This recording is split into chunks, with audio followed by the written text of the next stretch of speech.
Magandang araw at ngayon ay pag-aralan natin muli ang salita ng ating Panginoon at tunay nga na sa kabutihan na kadakilaan ng ating Diyos ay nagpapatuloy tayo sa pag-aaral ng kanyang salita. At ngayon ay ang ating topic ay matatagpuan sa aklat ng Revelation o Pahayag 21:1-5. So sabi dito, at nakita ko ang isang bagong langit, ang bagong lupa, sapagkat ang unang langit at ang unang lupa ay lumipas na, ang dagat ay nawala na. At ako si Juan, nakita ko ang banal na lungsod, ang bagong Jerusalem na bumababang mula sa Diyos. Nabuhat sa langit, ito ay inihanda na katulad ng isang babaeng ikakasal na ginayakan para sa kanyang magiging asawa. Narinig ko ang isang malakas na tinig ng mula sa langit. Sinabi nito, narito ang tabernakulo ng Diyos ay nasa mga tao.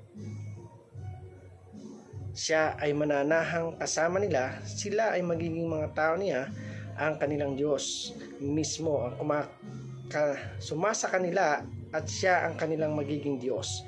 Pupunasin ng Diyos ang bawat luha sa kanilang mga mata, mawawala na ang kamatayan, ang pagtangis, ang pag-iyak o ang kabalisahan.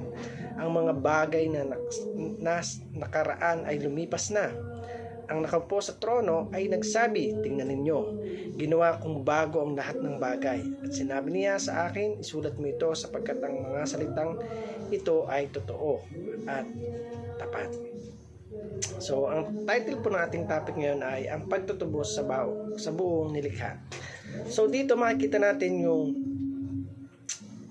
nalalapit na o yung end times na mangyayari, kung ano ba yung kahihinatnan ng buhay ng bawat isa sa atin sa mundong ito. So, sabi nga doon, sa pagdating ng ating Panginoon ay dadating ang ating Panginoong Jesus na siyang nagre-represent ng church. Tunay nga na akala ng iba is ang bababa mismo is yung kaharian. Ito yung church na tinatawag na sinasabi dito is yung ating Panginoong Jesus. Siya yung bababa upang hindi ibahin yung mundo kundi baguhin yung nasa mundo. So para lang maging clear sa atin. So sabi dito sa una nating katuruan sa the goal of God redemptive work is to renew the whole creation. So, ang goal ng Lord is to renew. O yung nais ng Diyos ay i-renew yung whole creation. Ibig sabihin, baguhin yung lahat ng sangnilikha niya. Baguhin tayo sa pamamaraan na yung buhay natin na dati ay hindi kasiyasiya sa ating Panginoon ay papalitan ng Diyos na isang bagong nilalang, bagong pagkatao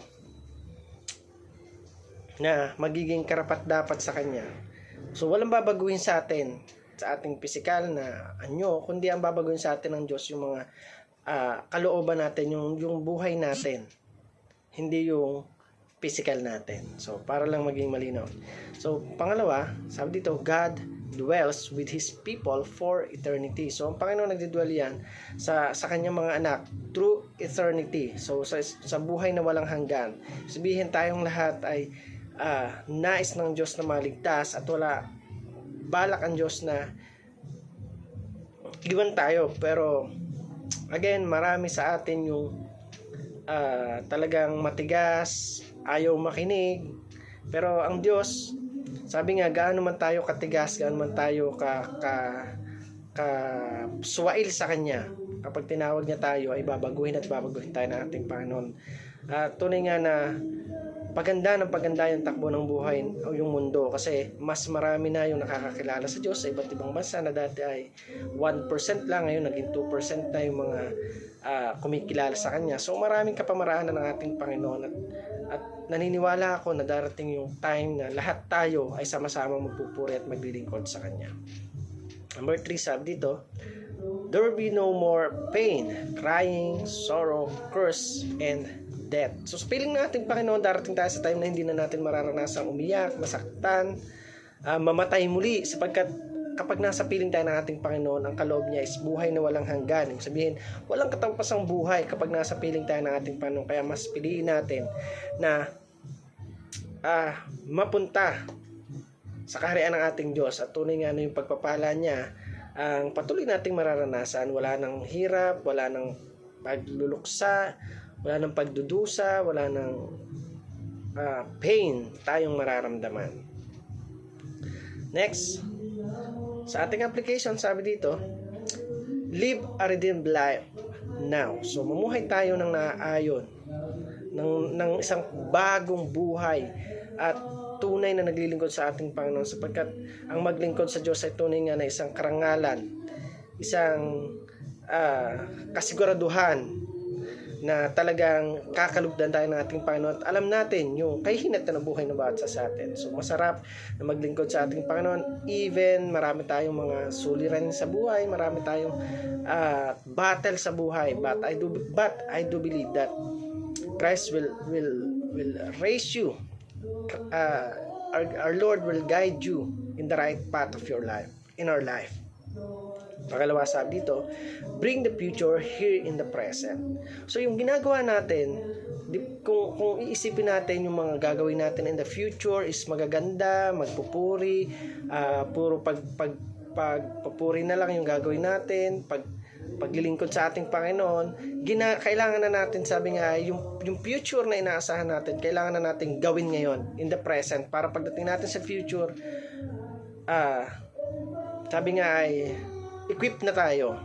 Kasi pag nasa piling na tayo ng ating Panginoon, wala tayong magagawin kundi magpuri at sumunod sa Kanya, sapagkat ando na lahat ng kailangan natin. Wala na tayong puproblemahin. Pagkain, physical, spiritual, wala, puro pagpupuri na lang at kasiyahan yung mararanasan ng bawat isa sa atin sa piling ng ating Panginoon pagdating ng judgment at pagdating ng rapture o pagdating ng ating Panginoon. Kaya siguraduhin natin na talagang ang Diyos yung pupuntahan natin at hindi masayang ang buhay ng bawat isa. So pangatlo, sabi dito, practice living in God's presence. So again, kailangan natin i-practice dito pa lang sa mundo, in the present, yung pamumuhay na nasa piling na ng ating Panginoon. Paano? Yung tamang paglilingkod, pagsunod, pagpapagamit at paghahayag ng kanyang mga salita, pagdideclare ng kanyang mga salita na ang Diyos ay buhay at wala tayong ibang dapat pasalamatan at sambahin kundi ang ating Panginoong Diyos. So sa buhay ng bawat sa atin, lagi nating bigyang halaga yung salita ng ating Panginoon. Pahalagahan natin yung buhay na binibigay niya at ganun din pahalagahan natin yung bawat kaluluwa na nasa paligid natin na hindi pa lubos na nakakilala sa Kanya. Let's share the gospel, share the love of the Lord kung paano siya kumilos at magprotekta sa tunay na sumusunod sa Kanya at nagtitiwala sa Kanya. There will be no pain, crying, curse, and death